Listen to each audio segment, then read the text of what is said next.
Bon samedi matin tout le monde! C'est Marie qui prend la parole en fait pour revenir sur l'entrevue de Paul Saint-Pierre Plamondon à RDI au micro de Sébastien Bovet. Je prends la parole comme simple citoyenne là, qui a envie d'exprimer son opinion sur ce qui se passe un peu dans le paysage politique provincial.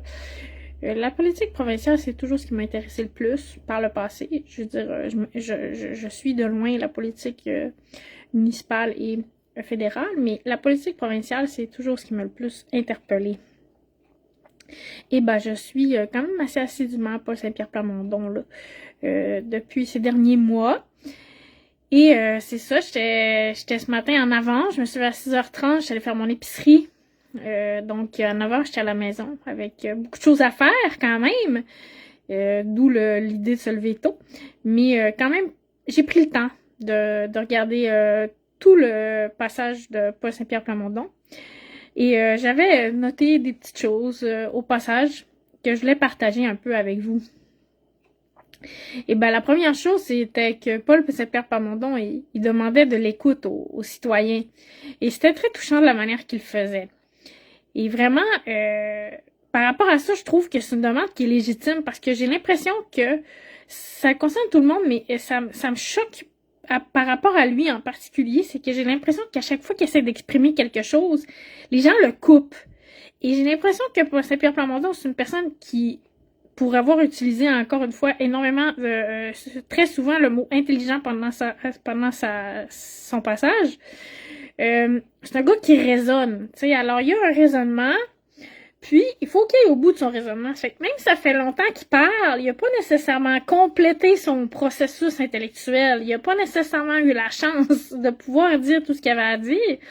Puis j'ai remarqué, c'est ça, que Sébastien Bovet le coupait tout le temps, avant qu'il ait pu dire finalement pas le punch, mais un peu la résolution de son raisonnement. Puis ça me gosse particulièrement. C'est une critique envers les médias aussi. C'est de dire, vous invitez un politicien à parler pendant 1 heure. C'est rare que les politiciens acceptent, c'est rare que les politiciens ont l'occasion. Et ça aurait été le fun qu'on entende tout ce qu'il y avait à dire sans qu'il se fasse nécessairement couper. J'ai l'impression que les journalistes, c'est ça, sont pas capables de vraiment écouter. Je fais un petit peu une généralisation abusive, je le sais. Mais, tu sais, même quand je l'écoutais à Stéphane Bureau, c'était pareil un peu, là. Tu sais, laissez-le dire ce qu'il a à dire, tu sais. Écoutez-le. Il demande, si vous voulez que je vous présente mon projet, si vous voulez que je vous parle de ce que j'ai à vous parler, de ce dont j'ai à vous parler, écoutez-moi. J'avais le goût de pleurer un peu quand il disait ça, puis de mon côté, je le ressens de la même manière. Bon. Alors, j'essaie d'être le plus objectif possible dans mon écoute de Paul Saint-Pierre Plamondon. J'essaie de rester neutre le plus possible. Donc ça, c'est une chose que je trouve importante. Mais par contre, il y a des choses que j'aime pas non plus.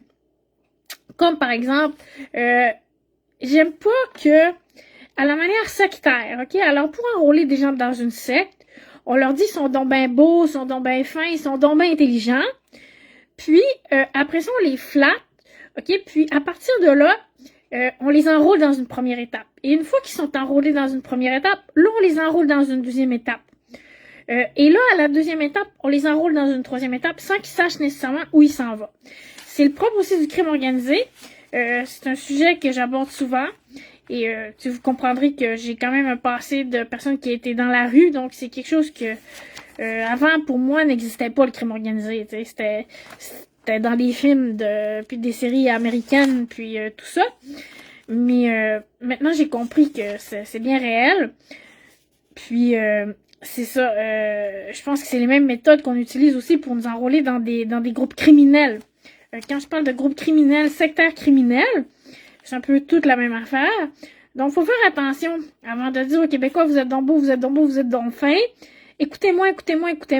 Mais je vais vous dire juste quand ça va être le temps, la deuxième chose. À l'étape 2, on va vous dire ça. À la campagne, on va vous dire ça. Mais le problème, c'est que Paul Saint-Pierre Plamondon, il a déjà annoncé son intention de faire la souveraineté, mais sans toutefois avoir un projet solide à nous présenter. Là, on va parler de devoir aussi, de faire ses devoirs. Moi, je suis une prof, donc j'ai pas encore fait mon devoir pleinement, puis ça, je l'admets que je dois le faire absolument pour aller plus loin, mais j'aurai pas le temps de le faire en ce moment. Donc, ça va aller à l'été de faire mon devoir de tout lire, là, les publications du livre bleu, puis le projet de souveraineté qui a été monté en ce moment. Mais on dirait que j'ai quand même déjà un peu, là, mon idée de quelle tangente un peu ça va prendre, mais c'est que ça prend ça prend des choses très sérieuses pour arriver à proposer comme ça un projet de pays, parce que c'est une déstabilisation énorme, OK, d'un équilibre, OK, quoi qu'on pense par rapport au Canada, si on veut être réaliste sur un projet d'indépendance, puis quand je dis on, ça m'exclut ou ça m'inclut, c'est pas important vraiment. C'est que je me dis, OK, toi, tu te présentes comme étant possiblement notre futur premier ministre. C'est pas fait encore, c'est vraiment loin d'être fait. Tu veux nous proposer un projet de pays, mais ton projet de pays, il est flou, il est pas... Tu sais, c'est comme, moi, je veux faire une entreprise, j'ai un beau rêve, tu sais, je veux vendre des crayons, mettons, de couleur, OK? Mais je sais pas c'est quoi mes crayons, je sais pas comment je vais les fabriquer, je sais pas comment je vais les mettre en marché, je sais pas c'est qui mon équipe. Tu sais, alors là, il y a même pas encore une équipe complète, puis il veut me présenter son projet de pays. Ouais, mais c'est qui va le bâtir, ton projet de pays, tu sais? Alors, je sais qu'il se fie beaucoup à son équipe future qui est en train de bâtir tout ça, qui a des plans, mais ça reste que pour que ça soit crédible son projet de pays, pour moi, je l'ai dit personnellement à Marie-Caroline Laflamme, à qui j'ai parlé au téléphone avant son élection. C'est-à-dire que j'ai eu une conversation avec elle parce qu'elle avait invité les citoyens à l'appeler au bureau de circonscription. Fait que j'ai pris quand même le temps de l'appeler, puis j'ai jasé 20 minutes avec elle. Puis j'ai dit ce que j'en pensais. Moi, comme Sébastien Bovet d'ailleurs l'a mentionné, qu'est-ce que vous dites aux Québécois qui veulent vous faire confiance comme gouvernement, mais qui sont pas nécessairement prêts au référendum? Alors moi, je fais partie de cette catégorie-là de gens. Pas que je veux un pays ou que je veux pas un pays, en fait. C'est pas que je veux pas me positionner tant que ça à ce sujet-là. C'est juste, si on n'a pas un pays, ben, faut que ça marche d'une manière qui nous satisfait en tant que citoyens. Puis si on a un pays, ben, il faut aussi que ça marche d'une manière qui nous satisfait. D'une option ou l'autre, faut en tirer le maximum. À mon avis, c'est un peu ça ma position, si on veut. Tu sais, je vais être heureuse dans les deux sens. C'est ça que je veux dire. Moi, je vais être heureuse dans les deux sens. Je vais essayer de maximiser ce que j'ai, de tirer le maximum de profit de ma situation, de notre situation. Par exemple, si je suis une prof d'université qui peut voyager, prendre une sabbatique puis voyager partout dans le monde, je vais être super heureuse. Mais si, par exemple, bah, je suis pauvre, je vais essayer de tirer le maximum tu sais, comment je pourrais dire, de cette situation-là. Par exemple, d'avoir moins de responsabilités, de pouvoir être plus libre, tu sais, tout ça. Donc, ce que je veux dire, c'est que ça prend un projet sérieux, ça prend un projet documenté. Je sais qu'il y a des choses qui ont été écrites, je vais lire les choses qui ont été écrites, mais j'aime pas me faire traiter comme un adepte de secte, ok, à qui on dit, ben, on va te flatter dans le sens du poil, on va dire, t'es bien beau, t'es bien fin, t'es bien intelligent, mais on va juste te dire en campagne, c'est quoi notre projet, ok, tu sais pas encore c'est quoi ton projet, puis toi, tu veux que dans 3 ans, je fasse un pays. Excuse-moi, c'est demain matin dans 3 ans. Dans 3 ans, c'est demain matin. Fait que je vais souligner tout de suite un autre point que j'avais par rapport à ça, c'était la question des promesses justement de la souveraineté. Alors là, j'ai l'impression que Paul Saint-Pierre Plamondon, il est pris dans un engrenage où il doit essayer de plaire aux gens par rapport à sa position sur la souveraineté. Si il dit qu'il est pas souverainiste, c'est-à-dire pas qu'il est pas souverainiste, mais qu'il recule sur sa position souverainiste, il recule sur son référendum, il va déplaire au noyau du PQ, il va déplaire aux souverainistes, puis là, il risque de perdre des votes. Mais s'il s'avance trop dans la question du référendum, il va perdre aussi des votes. Donc là, il est pris un peu entre l'arbre et l'écorce. Moi, ce que je m'attends, puis ce que j'aimerais de Paul Saint-Pierre Plamondon, c'est qu'il soit honnête, qu'il soit lui-même et qu'il aille au bout de ses convictions. Alors ça faisait partie des points aussi dont je voulais parler, c'est que je trouve que des fois, il va pas assez loin dans être lui-même. Puis, je voudrais pas trop lui reprocher à lui, parce que justement, j'ai l'impression que les gens le laissent pas libre tant que ça d'être lui-même à ce point-là. Tu sais, il est très encadré, comme je vous disais, il se fait poser beaucoup de questions par les journalistes qui l'orientent énormément, fait qu'il est pas pleinement libre de vraiment s'exprimer, je trouve. C'est ça, librement. Je trouve qu'il va pas assez loin. Je trouve que s'il a envie de ce projet-là, s'il a un rêve de ce projet-là, s'il pense qu'il peut nous mener à la souveraineté, ce serait bien qu'il puisse aller jusqu'au bout de cette idée-là puis y tenir, quitte à déplaire aux gens. Mais moi, j'invite Paul Saint-Pierre Plamondon à faire une réflexion vraiment sérieuse sur le sujet, au sens de lui, dans le fond, je salue la personne qui est là, qui vient d'arriver. lui, dans le fond, est-ce qu'il pense que c'est intelligent? Puisqu'il parle tout le temps aux gens de leur intelligence puis d'être intelligent. Est-ce qu'il pense que c'est intelligent de faire un référendum après 3 ans? Est-ce qu'il pense qu'il est vraiment prêt, là? Sérieusement? OK, alors moi, c'est pas que j'en veux pas d'un pays, mais moi, je pense pas personnellement que c'est réaliste. Je le pense pas. Peut-être que je me trompe.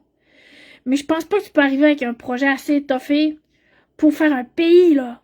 Pays, c'est quand même énorme, là. C'est tout anticipé. Il y a beaucoup de choses à prévoir, puis à anticiper, puis à planifier dans un tel projet.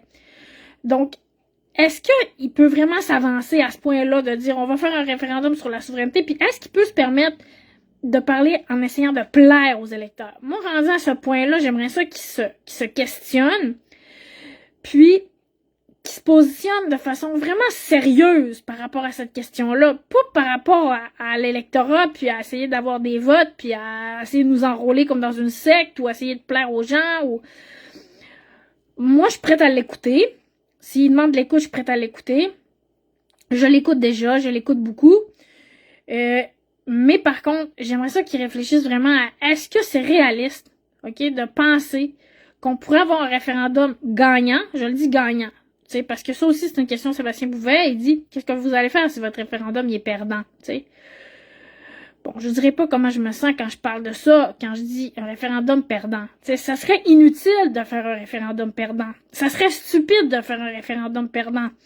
Ça serait, au fond, de dire, on renonce à notre rêve plus que jamais, tu sais.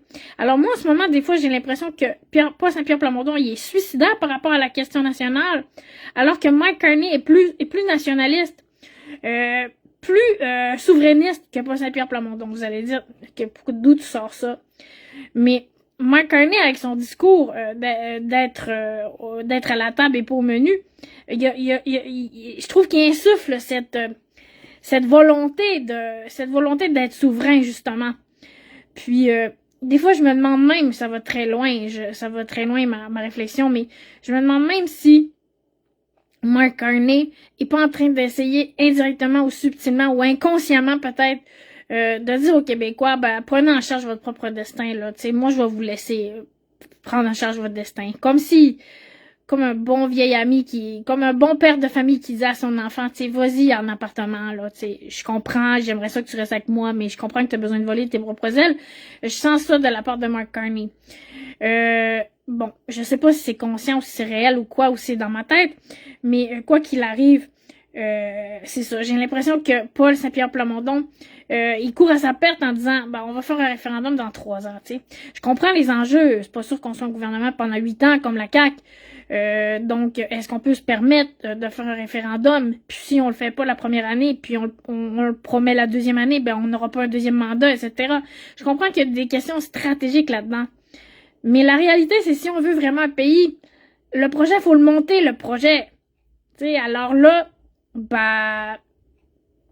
comme lui posait la question un des invités dans l'émission, tu sais, est-ce qu'on peut se consacrer à monter un projet de souveraineté en même temps qu'on gouverne un pays? Tu sais, il y a beaucoup de questions là-dedans. Alors, je pense que Paul Saint-Pierre Plamondon, c'est beau d'être idéaliste, c'est beau d'avoir des rêves, c'est beau d'y croire, mais moi, je suis rendue dans ma tête à une étape concrète de réalisation de la souveraineté, au sens que si on va vers la souveraineté, il faut que ça soit réaliste, il faut que ça soit réel. C'est plus rendu juste un rêve, pour moi, c'est rendu un projet. Ça prend des étapes, ça prend un but, ça prend un budget, ça prend ci, ça prend ça, ça prend ci, ça prend ça. OK, je ferai pas l'énumération de tout ça. Mais c'est ça, tu sais, ça peut pas rester flou, puis nous faire des promesses, justement. Puis après nous dire, le gouvernement est là pour faire des promesses, mais pas nécessairement tenir toutes ses promesses. Il a presque dit ça, Paul Saint-Pierre Plamondon. Tu sais, on n'est pas obligé de tenir toutes nos promesses, c'est presque impossible. Tu sais, autrement dit, ça se peut que je recule sur la souveraineté. Moi, arrête de me niaiser, arrête de me manipuler. C'est quoi exactement? Donne-moi l'heure juste par rapport à où t'en es aujourd'hui. Peut-être que t'as changé d'idée par rapport à un mois. Peut-être que tu vas changer d'idée dans un mois, dans un an, dans 3 ans. Mais sois sincère sur vraiment où t'en es aujourd'hui. Puis c'est ça que je voudrais dire à Paul Saint-Pierre Plamondon. Je voudrais qu'il aille au bout de lui-même, au bout de ses rêves, au bout de ses idées. Puis je voudrais que les gens le laissent tranquille, tu sais. Le laissent aller au bout de ses idées. Le laissent dire ce qu'il a à dire. Bon. J'ai encore beaucoup de choses à dire là-dessus, mais là, ça fait déjà quand même longtemps que j'en parle. Je vais revenir à mon live aussi que j'ai fait hier ou avant-hier concernant la manière d'appeler les gens. Alors, il a dit à un moment donné, Paul Saint-Pierre Plamondon, un citoyen issu de l'immigration, c'est pas un immigrant. Et j'ai parlé des analphabètes, les illettrés. J'ai parlé aussi un autre mot dont là, je pense auquel je pense pas en ce moment. Mais immigrant, c'est un autre mot aussi que des fois, je trouve, c'est rendu péjoratif de dire à quelqu'un c'est un immigrant. Même au travail aussi, des fois, je l'entends les immigrants. Puis tu sais, on dirait que c'est comme... J'aime pas ça. Moi, je dis les nouveaux arrivants, mais encore là, les citoyens issus de l'immigration. Mais c'est ça, ça a pris une connotation négative. Fait que j'aimais beaucoup, là, qu'ils ramènent les choses par rapport à ça. Ensuite, il parlait à un moment donné du budget, là, tu sais, du gaspillage qu'il y avait au fédéral, puis qu'il y avait hâte, en fait, d'être en poste. Si cela il lui arrive, je lui souhaite vraiment, pour voir à la virgule près quelles sont les sommes qui sont dépensées dans quel ministère canadien, puis tel projet canadien, puis tout ça. Puis, il a dit 2 fois, là, à la virgule près. Puis, cette semaine, j'ai posté quelque chose en regard de l'hôpital Maisonneuve-Rosemont, en disant... Tu sais, est-ce qu'on va avoir un budget à la scène de l'hôpital Maisonneuve-Rosemont, où on va nous dire, ben, ça va coûter 5 milliards, mais finalement, ça va en coûter 7 ou 10. Mais ça paraîtra pas parce que ça fait déjà 5 milliards qu'on engage. Donc, 5 milliards, un petit million par-ci, un petit million par-là, une facture qui est supposée coûter 1000, ça coûte 2000. Tout le monde y voit que du feu. Alors, j'ai publié un statut là-dessus où j'ai tagué Paul Saint-Pierre Plamondon et Marie-Caroline Laflamme, d'ailleurs. Les deux en parlent, elle en parle des hôpitaux de l'hôpital de Chicoutimi aussi. Bon, j'ai dit que je pensais que c'était un nick à fraude, puis comment dire, un terrain fertile pour le crime organisé à cause de tout ce qui s'est passé avec la commission Charbonneau. Là, bon, on le sait, la construction, on pense que c'est plus corrompu, mais il y a eu la commission Charbonneau où tout s'est envolé comme par magie. Maintenant, il n'y a plus de corruption. Bon, je pense pas que ça soit ça. Alors, il a aussi reculé, je pense nuancé en tout cas, sa position sur le fait que, ben justement, dans un gouvernement péquiste, ça veut pas dire qu'on va avoir le contrôle sur tout. Ça veut pas dire qu'on va être meilleur que la CAQ. Parce que je le trouve très arrogant de dénoncer les dérives de la CAQ, comme par exemple sa clique, comme si lui allait être meilleur. C'est comme si, en fait, François Legault avait une mauvaise intention. Ou Geneviève Guilbeault. Je pense que ces gens-là ont plus été dupés, ont plus été abusés, manipulés, et je pense que le PQ est aussi susceptible, en fait, de se faire niaiser. Puis je pense que faut être réaliste, parce que ces gens-là, qui sont infiltrés dans l'appareil gouvernemental, à mon avis, qui sont corrompus, bah c'est pas juste des élus, tu sais, il y a des ministres puis des sous-ministres puis des sous-sous-ministres adjoints, qui, tu sais, à quelque part, je veux dire, il y a des choses qui se passent. Je sais pas à quel niveau exactement, je sais pas comment, mais je sais que je vois des choses depuis quelques années qui ont absolument pas de bon sens. Et on se dit que, bah, c'est pas parce qu'on va changer de gouvernement. Au contraire, parce que le changement de gouvernement, tout, c'est un bon moment pour faire en sorte que les gens, bah, ils savent plus ce qui se passe dans les dossiers. On fait une rotation de personnel.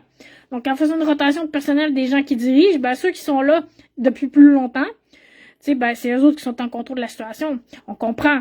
Tu sais, je veux dire, c'est pour le meilleur et pour le pire. Comme par exemple, le directeur des travaux publics à Saguenay, ça fait 16 ans qu'il est là. OK, c'est lui qui sait ce qui se passe dans le déneigement. C'est pas le directeur du déneigement ou l'élu de Serge Godreau qui contrôle le déneigement. Comprenez-vous ce que je veux dire? Alors, il y a des gens qui sont en poste dans l'appareil gouvernemental, qui contrôlent le gouvernement. Et, tu sais, quand il arrive des projets comme le financement de l'hôpital Maisonneuve-Rosemont, ben on sait pas tout qui fait quoi, comment les subventions sont accordées, qui c'est quoi qui fait le budget, tout ça. Oui, les élus doivent être des chiens de garde, mais c'est le PQ qui va hériter de ce projet-là. C'est pour ça que je pense qu'il a compris un peu ce qu'il y avait à faire, tu sais, ce que je voulais dire, en fait, quand je disais que ben, l'hôpital Maisonneuve-Rosemont, en fait, il allait falloir qu'il veille au grain, tu sais. Alors là, il parle de regarder des budgets à la virgule près. Moi, je disais à la scène. Bon, c'est la même chose, et c'est ça à quoi je m'attends du gouvernement péquiste, qui regarde les budgets, qui soit pas, qui soit vigilant, extrêmement vigilant. C'est ce à quoi je m'attends. Et j'ai senti qu'il y avait un bout de chemin là qui avait été fait à ce niveau-là. J'ai pris juste des petites notes. Bon, il y a des choses qui me... Ça, c'est gros sujet en terminant. Tu sais, c'est un problème, là, quand Bouvet lui demande est-ce que vous allez être le premier ministre de tous les Québécois, ben, on a vraiment un problème, là, avec la votation, là. Tu sais, on a les anglophones de Montréal qui votent pour les libéraux, puis on a les Québécois des régions qui votent pour le PQ, tu sais. Mais on n'a pas d'unité vraiment dans ça, dans cette situation-là. Ça devient vraiment compliqué. Puis, hey, salut Kenny! Puis c'est ça, par rapport au tu sais, aux libéraux de Montréal, moi j'aime beaucoup les anglophones, j'aime beaucoup le Canada, mais ce que je veux dire, c'est que pour les Québécois, ok, mettons, même si j'étais ontarienne, ok, même si j'habitais au Canada puis j'étais fédéraliste, ailleurs au Canada puis j'étais fédéraliste, je regarderais les Québécois comme Mark Carney, par exemple, puis je pourrais dire, ben si ces gens-là veulent un pays, ben c'est sûr que tu sais, si on fait rentrer un tas d'immigrants à Montréal, puis qu'on perd le contrôle de l'intégration francophone, puis que ces gens-là deviennent pas majoritaires, mais constituent, agrandissent la portion des libéraux de l'île, ça devient de plus en plus compliqué de faire la souveraineté, là, tu sais, pour les Québécois. Comme je le dis, je dis pas que c'est bien ou que c'est pas bien ou que c'est mal ou que c'est pas mal, je dis que c'est devenu très complexe. Mais j'ai quand même peur, là, tu sais, d'un abus du gouvernement fédéral, je dois le dire quand même. Je ressens de la peur. C'est pour ça que j'ai dit à un moment donné dans des commentaires, justement, sur Paul Saint-Pierre Plamondon, qui disait tout le temps, faut pas avoir peur, faut pas avoir peur, faut pas avoir peur, faut pas avoir peur. Mais il disait tellement souvent le mot peur que finalement, ça faisait peur. Moi, je pense que la peur, c'est normal. Puis moi, je ressens une peur que le gouvernement fédéral contribue à une sorte de génocide culturel avec ce qu'il a fait, notamment, là, pour... une immigration massive, incontrôlée, qui arrive à Montréal, qui s'en va dans les régions, mais qui a aucune, conscience politique de l'histoire du Québec. On n'a pas le temps de les intégrer, on n'a pas le temps de faire les choses bien.